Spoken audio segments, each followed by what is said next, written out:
বাহর পাতরা রহতে ও জিলিকে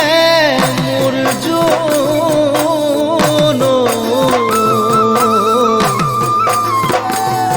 ওই খাইলা তোরে মুখনি ওই কদুম তগর ফুলি